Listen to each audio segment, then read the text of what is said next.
Donc dans l'exercice 41, on te dit d'utiliser l'exercice précédent, donc c'est celui-là, hein, cet exercice-là, pour compléter les phrases.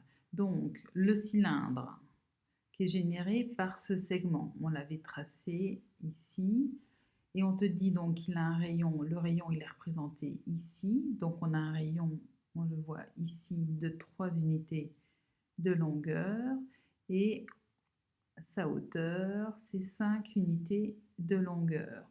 Pour le cylindre, la hauteur, elle fait aussi 5 unités de longueur, et le rayon, quand on fait tourner ce segment autour de l'axe des abscisses, on obtient un rayon qui est donné ici, et donc il mesure 3 unités de longueur. Et pour la sphère, comme on fait tourner ce demi-cercle autour de l'axe des abscisses, forcément, on obtient une sphère qui a le même rayon que ce demi-cercle, et le rayon de ce demi-cercle, c'est 3.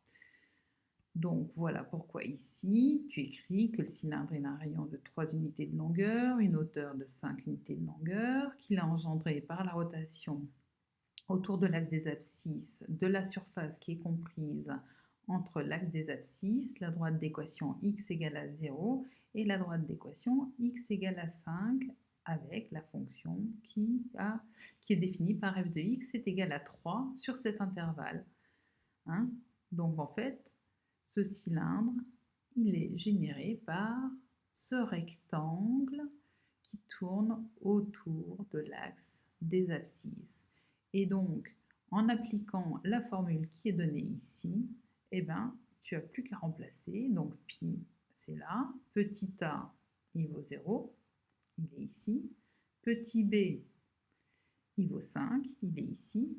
Et f de x, le tout au carré, comme f de x est égal à 3, tu constates ici, quel que soit x compris entre 0 et 5, f de x vaut 3. Et bien c'est pour ça que tu remplaces donc f de x par 3. 3 au carré, ça te donne 9. Et une primitive de 9, c'est 9x. Et donc là, tu dois multiplier cette intégrale par pi, et donc tu multiplies ce résultat par pi, et là tu te souviens que tu dois remplacer x par 5, donc 9 fois 5 moins 9 fois 0, et donc en fait le 9x, là, comme 9 c'est une constante multiplicative, tu peux aussi la sortir de ton intégrale. Et donc c'est pour ça que tu obtiens ce résultat, et donc le volume de ton cylindre est égal à 45 pi unité de volume. Et tu fais exactement la même chose pour le cône, sauf que là la fonction, elle est f, qui te permet de générer le cône, c'est une fonction du premier degré, tu l'obtiens ici, donc tu sais que c'est de la forme f de x égale mx plus p, m comme pente et p comme ordonnée à l'origine. L'ordonnée à l'origine vaut 0, et la pente, ici, tu fais delta y sur delta x. Delta y, c'est 3. Delta x, c'est 5. Donc, tu as une pente de 3 cinquièmes. C'est pour ça qu'ici, ta fonction, elle est définie entre 0, pour x compris entre 0 et 5, par f de x égale 3 cinquièmes de x.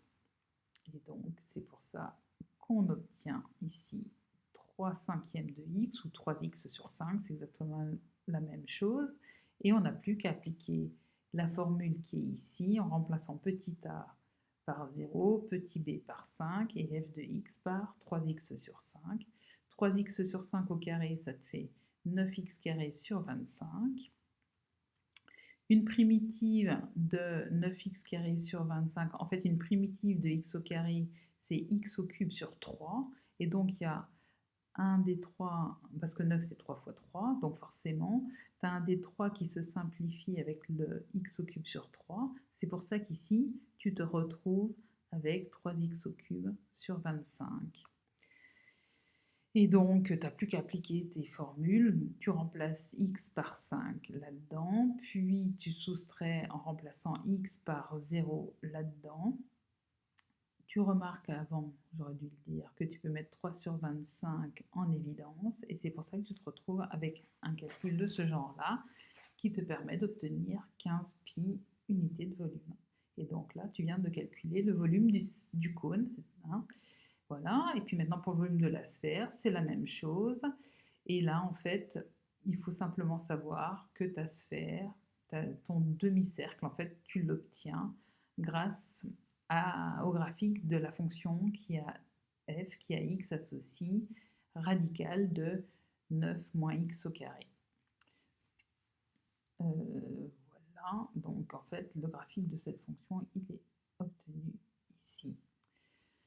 Donc, ça, si tu t'en souviens pas, c'est que il faudrait que tu revoies tes bases de quatrième, mais sincèrement, en sixième maths 4 heures, ce genre de fonction, on te le redonne, donc t'inquiète pas.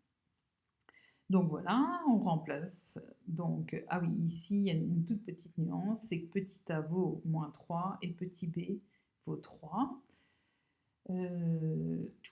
Et donc, petit a vaut moins 3, petit b vaut 3, et puis on remplace f de x par cette expression-là. Comme on a un radical et qu'on élève au carré, ben on se retrouve avec ce qui est sous le radical, ici, donc 9 moins x au carré.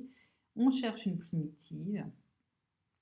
Alors ici, tu n'es pas obligé de remarquer qu'en passant de là à là, qu'on peut plutôt avoir cette égalité parce que ta fonction, elle est paire. C'est juste un calcul qui est simple, si tu veux.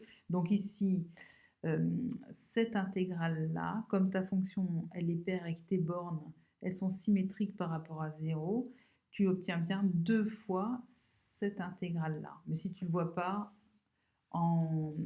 tu obtiens exactement la même chose, sauf qu'ici, tu n'as pas un 2 et ici, tu as moins 3.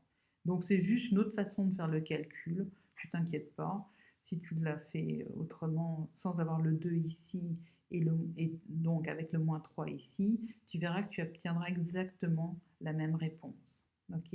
Donc, tu t'inquiètes pas si tu n'as pas utilisé cette méthode-là parce que tu n'as pas remarqué que la fonction f, ici, elle est paire. C'est pas grave du tout. Mais des fois, ça peut être pratique parce que puis ça montre, ça fait plus élégant si tu veux. Et ben voilà pour cet exercice.